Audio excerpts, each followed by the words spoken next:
एक बीवी अपने पति के साथ घूमने के लिए ट्रिप पर जाती है। रास्ते में वो अपने पति से कहती है कि मुझे वॉशरूम जाना है, कहीं रास्ता देखकर गाड़ी रोकी। पति वैसा ही करता है। रास्ते में एक खेत पड़ता है, वहां पर गाड़ी रोक देता है। अब गाड़ी रोकने के बाद पत्नी सीधे खेतों की तरफ चली जाती है और इस बात का इंतजार करती है कि कब उसका पति फोन चलाने में बिजी हो जाए और अपना मुंह घुमा ले। जैसे ही पति मुंह घुमाकर फोन चलाने में बिजी होता है, वही बीवी पीछे से आती है और अपने पति पर चाकू से ताबड़तोड़ वार करना शुरू कर देती है। इतना ही नहीं, वो बीवी अपने पति पर पत्थर मारती है, उसका सिर कुचल देती है, खेत में रखे कुदाल से भी उस पर अटैक करती है और साथ ही साथ वो बड़ी बेरहमी से अपने पति को मार डालती है। इसके बाद वो बीवी वहीं नहीं रुकती।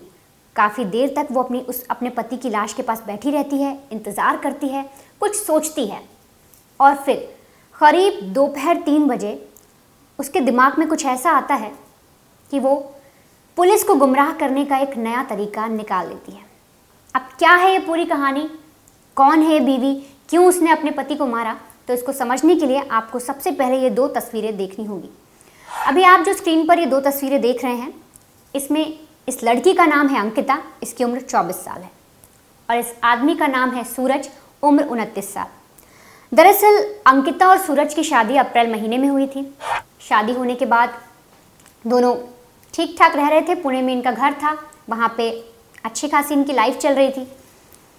लेकिन फिर हाल ही में सोमवार के दिन यानी कि 6 जून को जो अंकिता है वो बोलती है सुबह सुबह सूरज से कि मुझे मंदिर जाना है, पास ही में 1.5 किलोमीटर की दूरी पर एक शिरडी मंदिर है, वहाँ चलते हैं, फिर वहीं से मायके की तरफ गाड़ी घुमा लेना, हम वहाँ जाएंगे। अब सूरज भी इस बात पे रेडी हो जाता है। दोनों तैयार होते हैं, गाड़ी निकालते हैं और सीधे रवाना हो जाते हैं। कुछ ही दूर चलने के बाद जब जो अंकिता है वो देखती है कि रास्ता थोड़ा सुनसान है, ज़्यादा लोग नहीं हैं, आसपास खेत हैं, तो वो अपने पति से कहती है कि मुझे वॉशरूम जाना है, कहीं पर गाड़ी रोक दो। तो पति वैसा करता भी है, गाड़ी रोक देता है। जो अंकिता है वो खेत की तरफ चली जाती है। अब वहाँ जाने के बाद जैसा मैंने आपको पहले ही बताया कि वो बीवी अपने पति का इंतज़ार करती है कि कब वो बिज़ी हो, कब एक तरीके से वो अपना मुंह घुमा ले, फ़ोन चलाने लग जाए ताकि उसे कुछ पता ना चले। अंकिता ठीक इसलिए वेट करती है और जैसे ही जो उसका पति है सूरज वो इस तरीके से करता है, बिज़ी हो जाता है, ध्यान नहीं देता, फ़ौरन अंकिता भागी भागी आती है और पीछे से चाकू लेकर आती है। वही चाकू जो उसने घर से ही रख लिया था। अपने घर से निकलने से पहले वो अपने पास एक चाकू रख लेती है। उसी चाकू को लेकर वो आती है और सूरज पर ताबड़तोड़ वार करना शुरू कर देती है। लगातार वार करती है। उसका पति ज़मीन में गिर जाता है, छटपटाता है। वो खुद देखता है कि उसकी जो बीवी है वो उस पर अटैक कर रही है, लेकिन अंकिता वहीं नहीं रुकती। इसके बाद अंकिता पास में रखा एक कुदाल उठाती है, उससे भी सूरज पर अटैक करती है। इतने से भी जब अंकिता का मन नहीं भरता तो वो करीब ही पड़ा एक पत्थर उठाती है और अपने पति का सिर कुचल देती है। इसके बाद वो वहाँ बैठ जाती है, सोचती है, कुछ विचार करती है, अपने पति की लाश को देखती है और फिर एक स्वांग रचती है। सुबह की ये बात थी, ये लोग सुबह निकलते हैं। उसके बाद 11 साढ़े 11 के आसपास ये वॉशरूम का बहाना करती है, फिर अपने पति को मार भी देती है।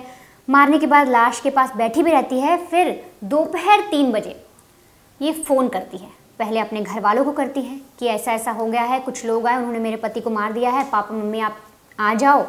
पुलिस को भी कॉल करती है। तो जब ये सारा माजरा होता है तो इसके पेरेंट्स भी आ जाते हैं अंकिता के, पुलिस भी आ जाती है।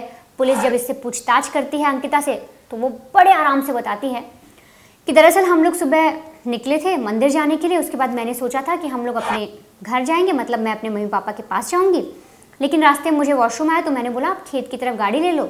इन्होंने लिया और मैं वॉशरूम के लिए गई ही थी कि तभी अचानक मैंने चीखने की आवाज़ सुनी। अब जैसे ही मैंने चीखने की आवाज़ सुनी मैं भागी भागी अपने पति के पास आई। ये सारी चीज़ें कही थी अंकिता ने पुलिस से। आगे वो बताती है कि जैसे ही मैंने देखा अपने पति को तो वो ज़मीन पर पड़े हुए थे और कुछ लोग उन पर अटैक कर रहे थे। करीब 3 लोग थे और वो नकाब पहन कर आए थे, इसलिए मैं उनकी शक्ल नहीं देख पाई। ये सारी कहानी अंकिता ने पुलिस को बताई, लेकिन पुलिस को ऐसे में कुछ हजम नहीं हुआ क्योंकि अब खेत का एरिया था, वहाँ सीसीटीवी वगैरह भी नहीं थे जिससे जांच पड़ताल की जाए। साथ ही अंकिता ये कह देती है कि उन्होंने हमसे लूटपाट की। अब जब लूटपाट का एंगल आता है तो पुलिस सारी चीज़ देखती है, गाड़ी देखती है, अंकिता के जेवर वगैरह देखती है, जो उसका हस्बैंड पड़ा था उसके पास कैश और ये सारी चीज़ें देखती है, सारा सामान तो वहीं होता है। पुलिस को फिर डाउट होता है। अब इसके बाद पुलिस होती है, वो अपने एंगल से जांच करती है, अंकिता को फुल कस्टडी में लेके उससे अच्छे से पूछताछ करती है, अपने तरीके से पूछताछ करती है। तो अंकिता टूट जाती है और सारा सच पुलिस को बता देती है। अंकिता कहती है कि हाँ, मैंने ही अपने पति को मारा और मैंने ही ये पूरी प्लानिंग की।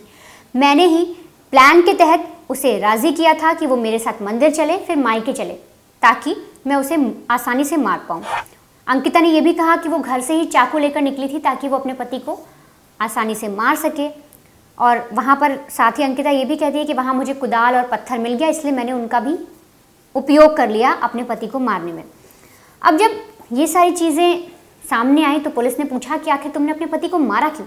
इस पर अंकिता का कहना था कि जो उसका हस्बैंड है वो उसे मेंटली टॉर्चर कर रहा है, शारीरिक तौर पर परेशान कर रहा है, साथ ही उसके कैरेक्टर पर शक कर रहा है।